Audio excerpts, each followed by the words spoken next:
할렐루야.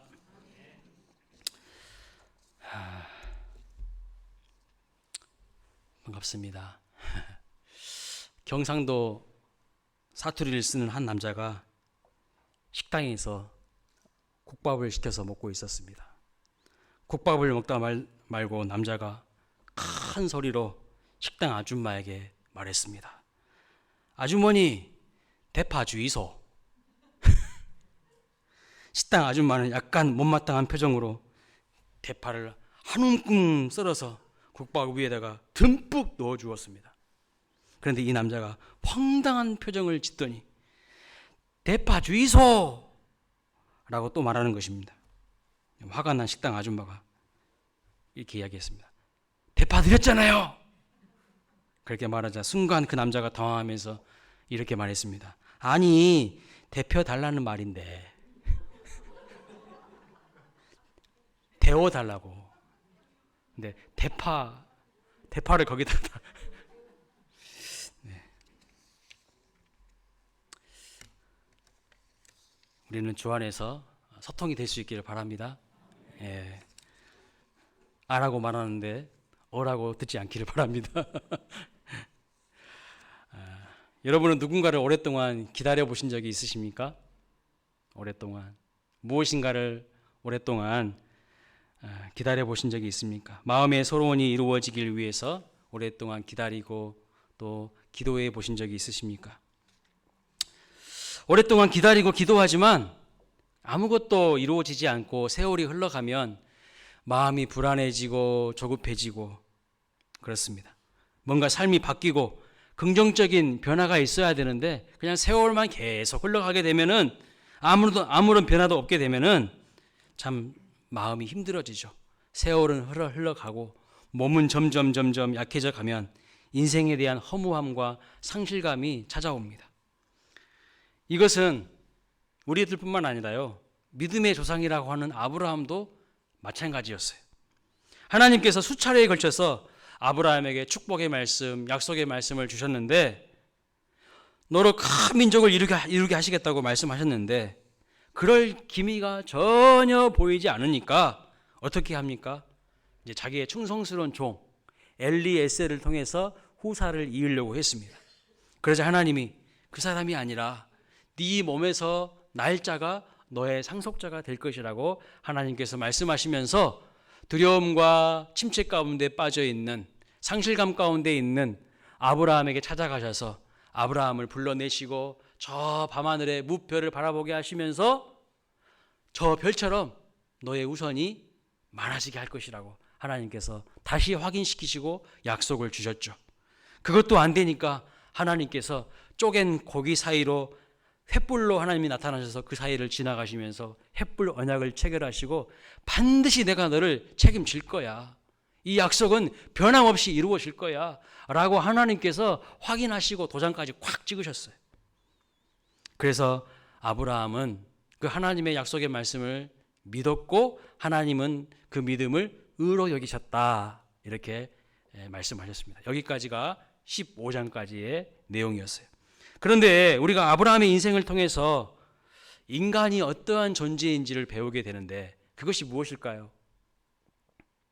어떨 때는요, 참 믿음으로 삽니다. 대단히 아브라함에게 우리가 많은 매력을 얻을 수 있고 도전을 받을 수 있어요. 예를 들면 롯을 구하러 갈 때 아브라함이 정말 멋지잖아요. 정말 멋있는 믿음의 대장부 같은 그 모습을 딱 볼 수가 있어요. 그런데 또 어떤 상황에서는 한없이 믿음을 다 상실하고 그냥 살아가는 초라한 그 아브라함의 모습도 볼 수가 있다는 거죠. 우리의 모습을 보는 것 같아요. 어쩔 때는 멋있는 모습, 믿음 있는 모습도 있지만 자주 넘어지고 실수하는 거예요. 가뭄이 탁 기근이 나니까 가나안 땅에 있지 못하고 그 기근 피하고자 애굽으로 내려갑니다. 그 모습도 믿음 없는 모습이죠. 또 기다렸는데 자녀가 없으니까 어떻게 합니까? 엘리에셀을 통하여서 후사를 이으려고 했던 것, 그것도 믿음의 모습은 아닙니다. 그러니까 아브라함의 모습을 통해서 인간은 자주 실수하고 넘어진다. 그것을 알 수 있어요. 세상 물이 잘 안 빠진다는 겁니다. 본문 3절 말씀을 보면 가나안 땅에 거주한 지 10년이 되었어요. 그런데 도대체 자녀가 없는 겁니다. 그때까지도. 그러자 본문 2절 말씀 보면 사례가 이렇게 이야기합니다. 여호와께서 내 출산을 허락하지 아니하셨으니 원하건대 내 예종에게 들어가라. 내가 혹 그로 말미암아 자녀를 얻을까 하노라 하며 아브라함이 사례의 말을 들으니라. 이렇게 나옵니다. 하나님께서 출산을 허락하지 아니하셨다고 이야기합니다. 여러분 정말 과연 그런 것입니까? 정말 하나님이 출산을 허락하지 않으셨을까요? 아닙니다. 그런데 사례는 아이를 갖지 못하자 하나님께 지금 깊은 거절감을 느끼고 있어요. 거절감. 여러분들도 인생 살아가면서 이런저런 많은 거절감 느껴보셨죠? 네. 하나님이 내 소원을 들어주시지 않는 것이라고 단정을 해버리는 겁니다. 내가 원하는 시간에 하나님이 내 기도에 응답해 주지 않으니까 절망하고 거절감 가운데 단정을 해버리는 거예요. 여러분 현실이 어렵다고 마음대로 단정하지 마십시오. 하나님은요 다른 계획을, 특별한 계획을 가지고 계신다는 것을 믿으시기 바랍니다. 다른 사람들 인생에서는요 그냥 평범하게 잘 이루어지는 것들, 그런데 내 인생 가운데는 잘 이루어지지 않는 부분들이 있어요. 왜 그럴까요? 하나님이요 특별한 계획이 있으시다는 거예요. 나를 향한 다른 계획이 있으시다는 거예요. 그걸 믿으시길 바랍니다. 지금 아브라함과 사례도 자녀를 기다리고 있지만 사실은요 하나님도 그들보다 더 많이 기다리고 계시다는 거예요. 왜 하나님이 기다리실까요? 그리고 왜 아브라함과 사례에게 기다리게 하실까요? 만드실까요? 첫째는 하나님은 불가능한 것을 가능하게 만드시는 전능하신 하나님이심을 알게 하기 위해서. 인간으로서는 불가능하지만 하나님으로서는 가능하다는 것을 결국에는 깨닫게 하기 위해서 하나님이 더 기다리게 하시는 거예요. 몇 주에 걸쳐서 말씀드렸지만 인간의 가능성이 제로가 될 때까지. 그래서 비로소 하나님이 하셨다고 고백하게 만드시는 것이죠. 나의 나된 것은 하나님의 은혜라고 고백하게 만드시는 거예요. 두 번째는 무엇입니까? 아브라함과 사라가 편법과 꼼수, 잔꾀 등 세상적인 물이 다 빠지고 믿음이 성숙해질 때까지 기다리신 거예요. 아직 아브라함은요 믿음의 조상이라고 부를 만한 그런 수준의 사람이 아니에요. 여러분이나 저나 비슷한 수준이에요. 아브라함이 지금은 어쩔 때는 믿음으로 살다가도 또 어떤 상황에서는 세상적인 방법으로 막 살아버리는 그 모습이 혼재되어 있는 모습이라는 거예요. 그래서 하나님께서 온전한 은혜와 복을 주시기 위해서 그 마음 가운데 도사리고 있는 잔꾀, 편법, 꼼수, 세상물 다 빠질 때까지 하나님이 기다리게 하시는 거예요. 세 번째는 무엇입니까? 가장 깊은 차원의 뜻이 있는데 아브라함의 아들 이삭은 장차 오실 예수 그리스도에 대한 예표라는 것입니다. 아브라함의 나이 100세가 되고 사라의 생리가 다 끊어졌는데 그 몸을 통해서 이삭이 태어난다는 것은 장차 동정녀의 몸을 통하여서 아기 예수가 오실 것을 예표하는 거예요. 나중에 하나님이 100세에 낳은 아들 이삭을 번제 제물로 드리라고 하신 것도 예수 그리스도의 십자가 사건을 예표하는 겁니다. 미리 나타내 보여주신 징조라는 거예요.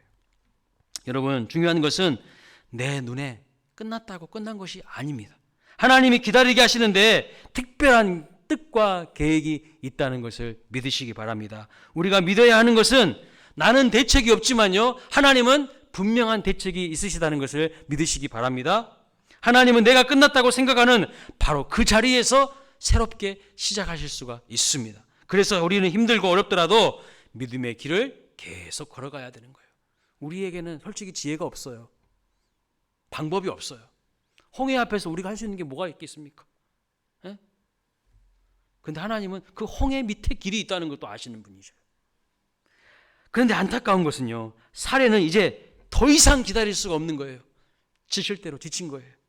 하나님에 대해서 깊은 거절감에 빠져 있어요. 하나님이 내 기도 안 들어주신다. 내 마음의 소원을 모르신다. 의심과 불신으로 마음이 불안하고 조급해졌습니다. 그래서 사례가 생각해 낸 꼼수가 뭡니까? 대안이 무엇입니까?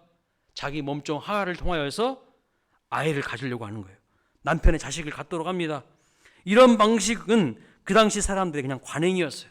누구나 본처에게서 자식이 없잖아요. 그러면 자기 몸종이나 아니면 첩을 들여가지고 씨바지를 해서 후사를 잇도록 하는 거, 그 고대 사회에서 그냥 평범하게 있었던 관행이었어요. 그러나 분명한 것은 하나님은 그런 뜻으로, 그런 방법으로 아브라함의 후사를 잇지 않기를 원하셨어요. 왜요? 그 뒤에 예수 그리스도가 오실 자손들이 있기 때문이죠. 예수 그리스도에 대한 예표이기 때문에 그런 방법으로, 그런 세상의 방법으로 막 살지 않기를 하나님이 원하셨다는 거예요. 이건 편법이고 꼰수이고 잔꾀입니다. 하나님의 뜻이 아니에요. 아내가 몸종 하갈을 통해서 자녀를 낳자고 제안합니다. 그러자 아브라함이 어떻게 반응한가 보십시오. 재밌습니다. 기다렸다는 듯이 어떻게 합니까? 2절 하반절에 보면 사레의 말을 들으니라. 지금 사레의 생각은요, 여러분, 정상이 아니에요. 사레는 불안하고 초조하고 조급해져서 판단력을 완전히 지금 상실했습니다. 문제는 사레보다 아브라함은 지금 한술 더 뜨고 있어요. 아내인 사레가 이런 상황에 있으면 어떻게 해야 됩니까? 사레의 말을 들을 게 아니라 하나님의 말씀을 들어야 되는 거 아니겠어요? 하나님의 약속의 말씀과 축복의 말씀을 붙들고 중심을 딱 잡아야 되는데 그렇지 않아요. 바로 그냥 얼씨구나 좋다 하고 사레의 제안을 받아들입니다. 오케이, 땡큐 그러는 거예요. 왜 사레의 제안에 아브라함이 거절하지 않았을까요? 그것은 평상시 아브라함이 원했던 거예요. 사레는 제안을 했지만 아브라함은 평소에 그걸 원하고 있었기 때문에 거절하지 않고 바로 그냥 그 제안을 받아들인 것입니다. 지혜로운 상담자는요, 마음을 읽는다고 합니다. 말이 아니라 그 말 이면에 그 사람의 마음을 읽어낸다고 합니다. 여러분, 사레가 이렇게 이야기한다 할지라도 아브라함이 어떻게 이야기해야 될까요? 여러분이 아브라함이라면 어떻게 이야기하셨을 것 같습니까? 여보, 당신이 얼마나 힘들면 그런 말을 다 하네? 그래도 이건 하나님의 뜻이 아닌 것 같아요. 좀 더 버티고 우리 인내해 봅시다. 낙심하지 않으면 하나님의 때가 되면 하나님께서 가장 좋은 곳으로 좋은 결과를 주실 거예요. 아내를 위로해 주고 다독여 줘야 되는데 그냥 좋다고 그냥 받아들이고 오케이 하는 것이 볼 수 있어요. 지금 아브라함의 속내가 다 드러나는 겁니다. 아브라함이 꼼수로 편법으로 사레의 제안을 받아들인 것이 바로 불행의 시작이고 비극의 시작이 되는 것을 알 수 있어요. 우리가 하나님의 약속의 말씀에 대한 결과를 바라보지만 그 결과로 가는 과정 속에서 꼼수를 부리고 세상과 타협하기가 너무나도 쉽습니다. 뭐로 가도 서울로 가면 된다는 식이죠. 최근에 뉴스를 보니까 이제 조만간 새로운 정부의 국무위원들 인사청문회를 한다고 합니다. 그런데 청문회 하기 전부터 그동안 그들이 얼마나 꼼수와 편법으로 잔꾀를 부리며 살아왔는지 벌써부터 시끄러워요. 편법을 쓰면서 법망을 요리조리 피해서 자기의 뜻을 이루었을 때는 그렇게 이야기했을 거예요. 그렇게 생각했을 거예요. 이건 아무나 할 수 있는 것이 아니야. 탁월한 지혜야. 나나 되니까 그렇게 할 수 있는 것이지. 그랬을 텐데 시간이 지나서 온 세상 사람들 앞에서 공개 망신을 당하고 있는 것을 볼 수가 있습니다. 정직하게 살지 않으면, 원칙을 지키고 살지 않으면 나중에 큰 혼란과 망신을 당한다는 것을 알 수 있어요. 그것을 오늘날 우리에게 보여주는 겁니다. 사랑하는 여러분, 우리가 신앙생활을 하면 할수록 더욱 경건해지고 더욱 거룩해지고 내 안에 있는 세상물이 다 빠지고 예수님을 닮아가는 삶을 살아가야 하는데 더 세상에 물들고 편법과 꼼수만 늘어간다면 그것은 절대 하나님이 원하시는 모습이 아닙니다. 하나님 앞에 정직하며 바르게 살아가야 되는데 편리한 대로 잔꾀를 부리면서 신앙생활을 하는 사람들이 많아요. 저는 이런 경우를 아주 자주 봐왔습니다. 우리 광일교회에서는 아직 그런 분들을 본 적이 없는데 많이 보았어요. 신혼부부가 아이를 낳게 해주시라고 기도하다가 수년 만에 아이를 낳았습니다. 그런데 그 아이 키우는 재미에 푹 빠져서 예배를 안 나옵니다. 또 아들 달라고 기도해서 하나님의 은혜로 아들 낳았어요, 정말. 그런데 자식 잘 키운다고 교회를 안 보냅니다. 학원이다 과외다 새벽 1시까지 아이들을 돌려요. 자기 교회에 자기가 넘어간 편법의 극치인 거죠. 돈도 마찬가지입니다. 하나님 제발 제 사업에 좀 성공을 주십시오. 성공하게 해달라고 기도해서 하나님의 은혜로 기업에 복을 주셨어요. 그런데 기업이 성공하고 나니까 사업하느라 바빠서 축복하신 하나님을 버리고 주일 예배도 참석하지 않습니다. 인생 기근이 왔을 때에 가나안을 발로 차고 애굽으로 내려간 아브라함처럼 똑같은 일을 저지르는 모습이에요. 편법 인생 꼼수 신앙이죠. 세상 물이 여전히 덜 빠진 모습으로 살아가는 사람들 너무나도 많다는 거예요. 아내가 몸종 하가를 통해서 자녀를 낳자고 제안하니까 얼씨구나 좋다고 받아들입니다. 이렇게 아직도 세상 물이 덜 빠진 이 모습이 오늘 우리의 모습은 아니냐는 것이죠. 하나님의 백성들이 세상 물도 안 뺀 채 하나님 나라에 들어갈 수가 있을까요? 성령으로 거듭나지 아니하면 하나님 나라에 들어갈 수가 없습니다. 여러분, 일을 이루시는 분은 하나님이십니다. 그런데 우리는 내 생각대로, 내 계획대로, 내 시간표에 맞추려고 하면 자꾸 어떻게 돼요? 조급해져요. 조바심이 나고 그때 실수하게 되는 겁니다. 하나님의 때가 있어요. 그때까지 우리가 믿음으로 기다려야 하는 거예요. 그 기다리는 시간은 어떤 시간인가? 세상 물을 다 빼는 시간이에요. 세상 물을 다 빼내는 시간이에요. 믿음이 자라가야 하는 시간입니다.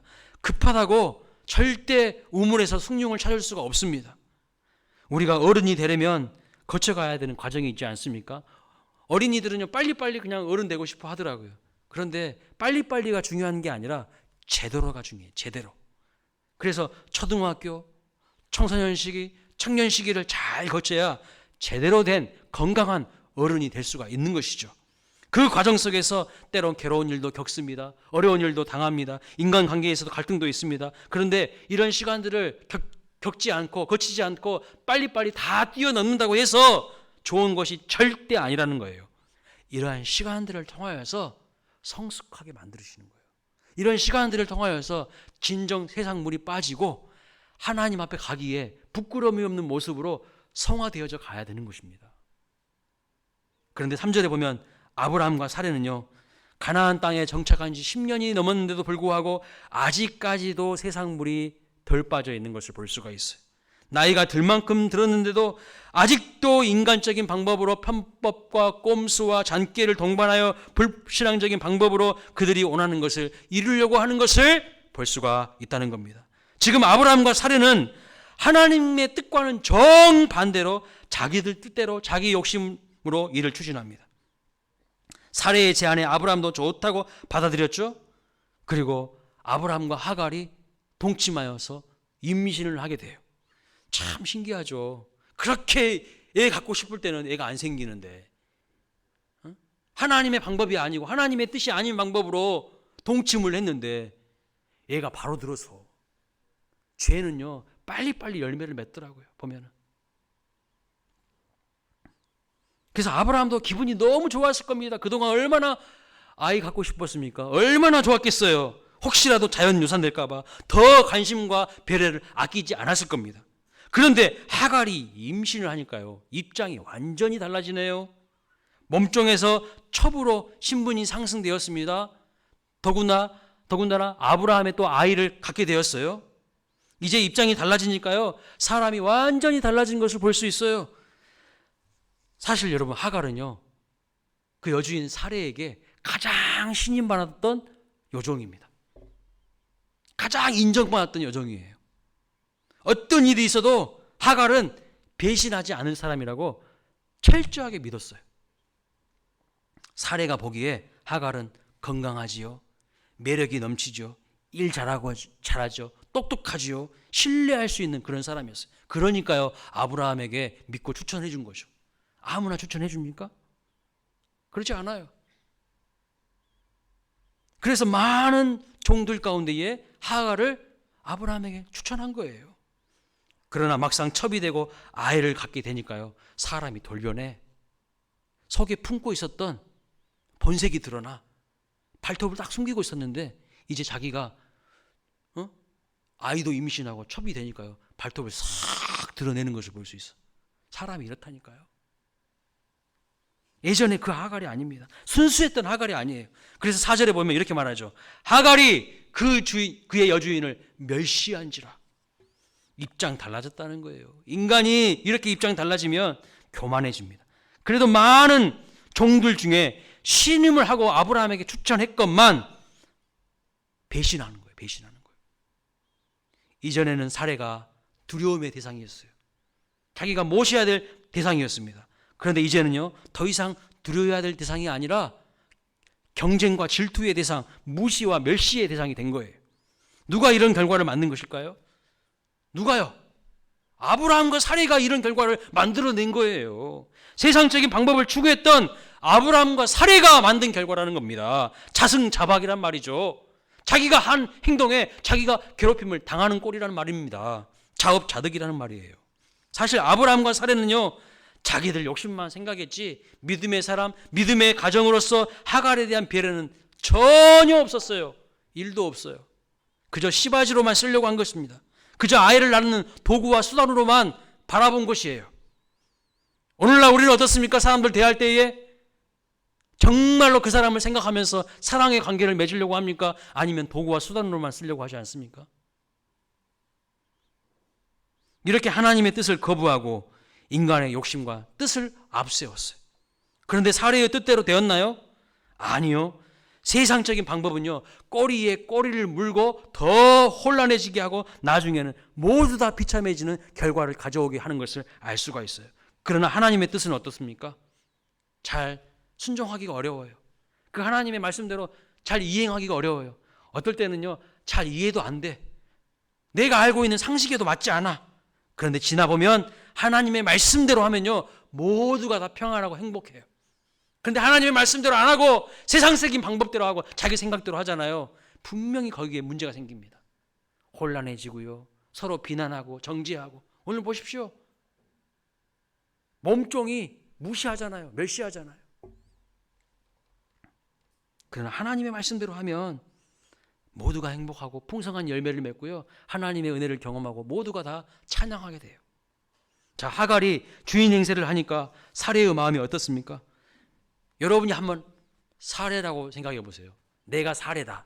내 입장이 분통 터지지 않겠습니까? 애 못난 것도 서러운데 첩이 애를 낳았다고 자기를 무시하고 멸시하니까 미치고 환장할 노릇입니다. 사례는 아이를 낳지 못했기 때문에 깊은 열등감, 자기 자신에 향한 무능력감, 좌절감을 가지고 있어요. 그런데 본초와 후초의 구도가 역전이 되어서 무시와 멸시를 당하니 여러분, 사례가 가만히 있을 수 있겠습니까? 아마 죽고 싶었을 겁니다. 삶의 의욕이 다 사라졌을 것입니다. 이것이 바로 우리가 세상에서 겪는 일이라는 거예요. 하나님 뜻은 무시하고 자기 마음대로 자기 방법대로 사니까 잘 됩니까? 잘 살아집니까? 그때 당시에는 탁월한 묘수라고 생각할 수 있어요. 괜찮아 보일 수 있다는 말입니다. 그러나 시간이 지나면 그 인생은요, 다 무너져 내리게 되어 있습니다. 안 봐도 비디오예요. 불보듯 뻔해. 이미 금이 가 있어요, 기초가. 시간만 지나면 이제 이건 언제 무너질까? 이건 시간 문제인 거예요.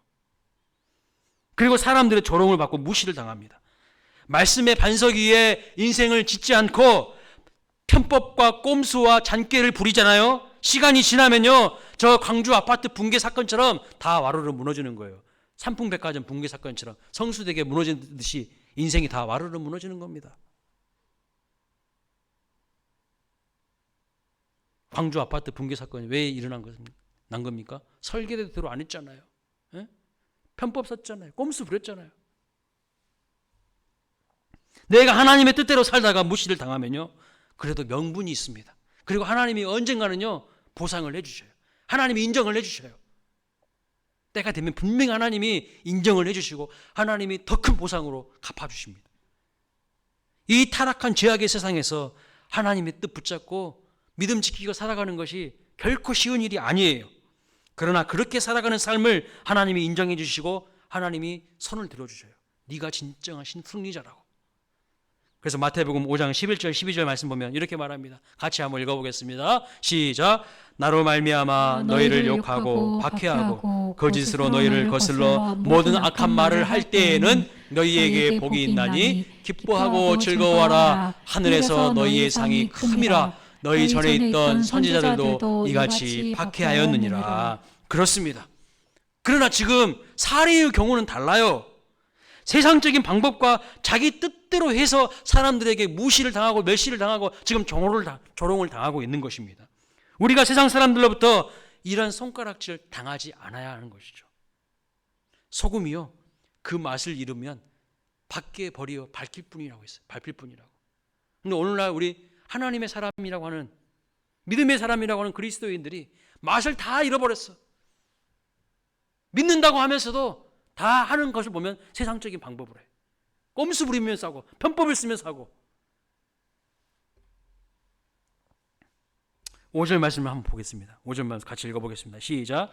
사레가 아브라함에게 이르되 내가 받는 모욕은 당신이 받아야 옳도다. 내가 나의 여종을 당신의 품에 두었거늘 그가 자신의 임신함을 알고 나를 멸시하니 당신과 나 사이에 여호와께서 판단하시기를 원하노라. 지금요, 사레의 말을 들어보면 정상이 아닙니다. 사레가 엄청 지금 열받았어요. 화가 지금 폭발했습니다. 폭발했어요. 그래서 이 5절 말씀을 여러분 평선문으로 읽으시면 안 돼. 감정을 이입해서 사레의 마음으로 읽어보셔야 돼. 엄청 지금 열받아가지고 삿대질하면서 지금 아브라함에게 이야기하고 있는 거예요. 남편한테. 남편에게 뭐라고 이야기합니까? 당신 때문이라고, 너 때문이라고 막 소리 지르고 있는 거예요. 내가 받는 멸시와 모욕은 당신이 받아야 옳다고. 얼마나 열받았겠습니까? 몸종한테 막 무시를 당하고 멸시를 당하고 조롱을 당하니까요. 속이 막 뒤집어지는 거예요. 막. 응? 근데 여러분, 사실 이런 제안한 사람 누구죠? 누구예요? 자기잖아. 차라리 자기잖아요. 자기가 잘못해놓고 누구한테 지금 뭐라고 하는 거예요, 지금. 똥 묻은 개가 뭐 한다고, 재 묻은 개 뭐라 한다고. 누가 화를 내고 있습니까? 사례가 화를 내고 있어요. 원래 죄 지은 놈이 소리가 크다고. 그래서 제가 소리가 큰가? 잘못한 놈이 소리를 지르고 실수한 놈이 화를 냅니다. 방귀 낀 놈이 뭐 한다고요? 성낸다고. 지금 자기 잘못을 아브라함한테 다 막 뒤집어 씌우는 거예요. 전적으로 너 때문이라고. 여러분, 사례가 원래 이런 사람 아니에요. 엄청 정숙하고요. 정말 좋은 여자예요. 남편 아브라함한테 오빠, 자기, 여보 이런 단어도 안 쓰는 사람이에요. 뭐라고 쓰는지 아세요? 주님 이렇게 쓰는 사람이에요. 근데 지금 너 때문이라고 어? 막 이렇게 지금 대들고 있는 것을 볼 수가 있어요. 그리고 책임 전가합니다. 아담과 하와의 모습도 똑같죠. 아담이 선악과를 따먹고 하나님께서 책망하실 때 뭐라고 변명합니까? 당신이 주신 저 여자 때문이라고 그러지 않았습니까? 여러분, 그때 하와가 얼마나 마음이 상했을까요? 하와에게 다 떠넘기면서 책임 전가합니다. 근본적으로 당신이 주신 저 여자 때문이니까 결국에는 당신 때문이라고, 하나님 때문이라고 막 책임 전가하고 있어요. 내가 언제 달라고 했습니까? 하나님께서 주셨기 때문이라고. 그러니 근본적으로 하나님 책임이라고 막 이렇게 쏘아붙이는 겁니다. 어떤 사람이 술을 먹고 실수를 했습니다. 그러면 그 술 먹고 실수한 것에 대해서 미안하다고 용서를 구하면 될 텐데 이렇게 이야기합니다. 이 세상이 나를 술 먹게 만든다고. 이 세상이 나를 술 먹게 만드는데 내가 술을 안 먹을 수가 있냐고. 갖다 붙이기는 잘 갖다 붙여. 그래서 이 세상이 책임져야 된다고 합니다. 자꾸 자기 책임을요 이상한 논리로 떠넘기고 회피하려고 합니다. 그럼요, 같은 세상에 살면서도, 아니 더 힘들고 어려운 환경에 살면서도 술 안 먹고 실수 안 한 사람은 어떻게 된 것입니까? 책임지지 않으려고 다른 사람에게 책임 전가하고 회피하고 있는 것을 볼 수 있어요. 지금 사례가 남편 아브라함에게 적극적으로 지금 항의하고요 대항하고 있는 것을 볼 수 있어요. 잔뜩 화가 나서 난리를 치면서 따지면서 막 아브라함에게 책임지라고, 나는 이제 못 살겠다고 그렇게 이야기하는 겁니다. 여러분, 지금 아브라함, 사례, 하갈 사이의 이 갈등과 역동을 자세히 한번 보십시오. 하나님의 뜻을 거부하고 믿음으로 살지 않으니까 기다리지 못하고 세상적인 방법, 편법, 꼼수, 잔꾀를 부리니까 어떻게 됩니까? 잘 됩니까? 그 당시에는 처음에는 탁월한 생각이라고 그렇게 생각할 수도 있겠죠. 그런데 꼼수 쓰니까 어떻게 돼요? 가정이 완전히 깨어지고 콩가루가 되는 것을 볼 수 있어요. 가정에 혼란이 와요. 가정 질서가 다 파괴되는 되는 것을 볼 수 있습니다. 몸종이 감히 여주인 사례를 멸시하고 조롱해요. 그리고 사례는 남편에게 항의하고 대들면서 막 손가락질합니다. 서로가 서로를 비난합니다. 하나님의 뜻을 거부하고 세상적인 생각이 들어오자 성령 충만함이 그 가정 가운데서 완전히 사라져버린 거예요. 그 가정에 성령께서 역사하신 것이 아니라 사람들이요 자기 생각대로 자기 감정대로 판을 칩니다. 그래서 서로 비난하고 정죄한다고 한들 여러분 무슨 의미가 있겠습니까? 비난하고 분노를 폭발하면 할수록 문제는요 더욱 어려워질 뿐입니다. 하나님은 분명 아브라함을 통하여서 세상을 축복하시겠다고 말씀하시지 않았습니까? 창세기 12장 3절 말씀을 보시기 바랍니다. 너를 축복하는 자에게는 내가 복을 내리고 너를 저주하는 자에게는 내가 저주하리니 땅의 모든 족속이 너로 말미암아 복을 얻을 것이라 하신지라. 그런데 지금 사례가 남편 아브라함에게 저주에 가까운 말들을 막 퍼붓고 있는 것입니다. 저주를 퍼부으면 아브라함에게 어떻게 되는 거예요? 저주 누가 받는 거예요? 저주한 자기가 받는 거잖아요. 저 말씀 보세요. 너를 저주하는 자에게 내가 저주할 것이라고 하나님 말씀하시잖아요. 하나님께서 아브라함을 통하여서 세상을 축복하시겠다고 영적 권위를 주셨는데 사례가 아브라함의 권위를 무시하고 파괴하고 있어요. 여러분 아브라함의 가정은요 하나님의 나라예요. 작은 하나님의 나라입니다. 하나님께서 아브라함을 택하시고 부르신 이유도 이 땅에 하나님의 나라를 세우시기 위함입니다. 하나님이 통치하시는 그 하나님의 나라의 특징이 무엇이냐면 성령이 다스리시는 나라예요. 성령 충만함이 하나님의 나라의 특징입니다. 그래서 성령 충만함으로 서로 복종하는 것, 서로 자발적으로 순종하는 것, 서로 사랑하는 것, 허물을 덮어주는 것. 그런데 성령 충만하지 아니하면 그곳에 뭐가 있습니까? 무질서가 있어요. 권위를 다 깨트려요. 혼란이 가득하고 서로 업신여기고 무시합니다. 하나님 나라가 가정과 교회와 모든 인간관계 가운데 임해야 합니다. 그런데 그 모든 관계를 아름답게 만드는 핵심 열쇠, 핵심 키가 무엇입니까? 성령 충만함이에요.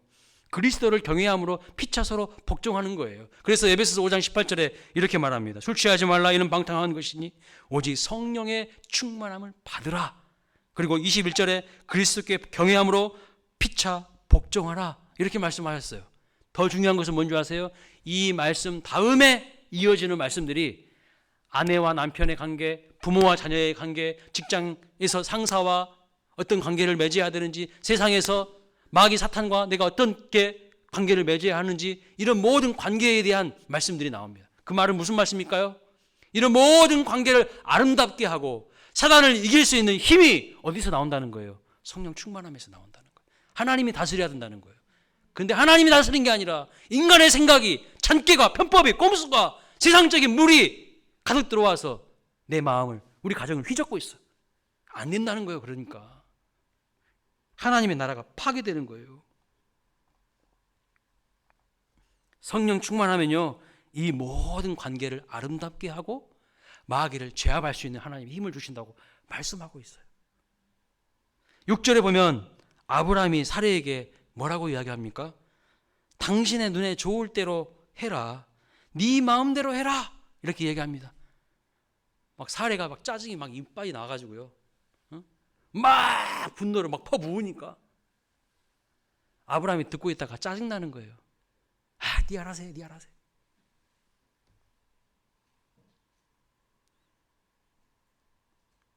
그러자 이제 사례가 어떻게 하는지 보십시오. 공식적으로 아예 대놓고 하갈을 학대하고 폭력을 휘두르는 것을 볼 수가 있어요. 그래서 하갈이 못 참고 이제 광야로 도망갑니다.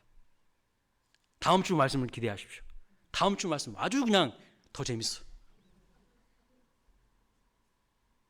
여러분 이런 비참한 일이 어떻게 시작되었습니까?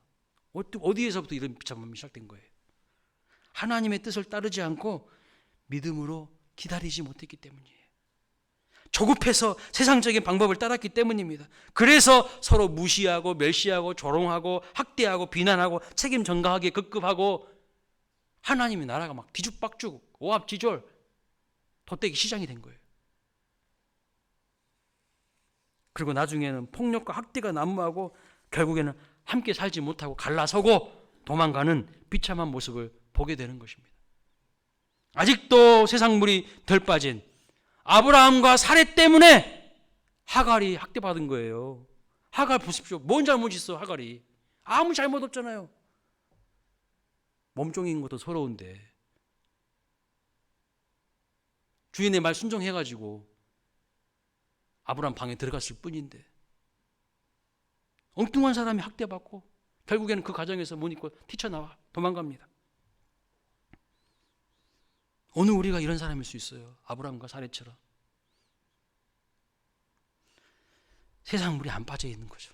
정호승 시인의 시집에 이런 글이 있습니다. 흙으로 사발을 만드는 도공을 옆에서 지켜본 적이 있다. 도공은 그릇의 형태를 만드는 것 같았지만 사실은 그릇에 빈 공간을 만들고 있었다. 바로 그 빈 곳이 있으므로 그릇은 쓸모 있는 그릇으로 완성되었다. 여러분 그렇습니다. 도공처럼요, 우리 하나님도 우리 안에 신령한 것을 담을 공간을 찾고 계셔요. 그런데 내 안에 더러운 세상물로 가득 차 있어. 그거 다 빠질 때까지요, 하나님 절대로 안 채우십니다. 여기 물이 있어요. 감사합니다. 누가 떠놓으셨는지 우리 권사님들이 떠놓으신 것 같은데 감사합니다. 물만 너무 좋네요. 근데 여기에 먹물 한 방울만 있어도요, 저는 이 물 절대 안 마십니다. 절대 안 마셔요. 내 안에 세상물이 있잖아요. 하나님 은혜를 부으시겠어요? 저는 내가 하나님이라면 절대 안 부으실 것 같아요. 그 은혜를 아무 데나 안 부으실 것 같아요. 대주에게 진주를 안 맡겨. 그럴 수가 없죠. 이것이 이 안에 깨끗해지고 정결해지고 세상물이 다 빠질 때까지 하나님은 기다리셔요. 비워야 하나님이 채우시는 겁니다. 비워야 채워주시는 거야. 내 안에 깨끗해진 그 모습이 있어야 하나님이 거기에 은혜를 부어주시는 거야.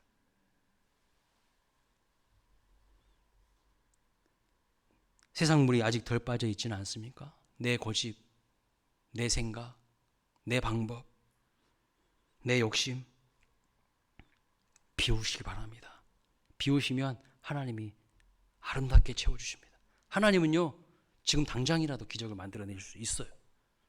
문제는 내가 그릇이 준비가 안 돼 있어요. 아브라함 보십시오. 10년이 됐는데도, 가나안에 정착한 지 10년이 됐는데도 아직까지도 세상물이 덜 빠지고 있어요.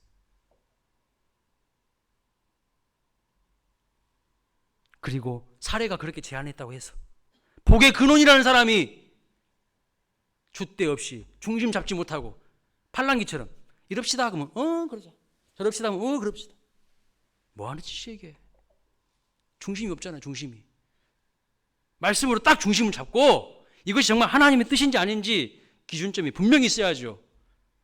누가 이 말하면, 누가 저 말하면 좌로나 우로나 치우치지 말라고 했잖아요.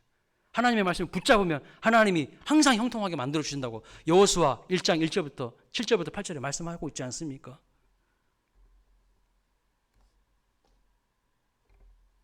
내 마음속에 더러운 때, 세상 물 하나님 앞에 다 내려놓고 주의 뜻대로 하기를 원합니다. 주의 말씀대로 이루어지기를 원합니다. 믿음으로 나아가서 하나님의 풍성한 은혜를 마침내 받아 누려서 승리하는 아름다운 인생 다 되시기를 주님의 이름으로 축복합니다. 아멘. 다음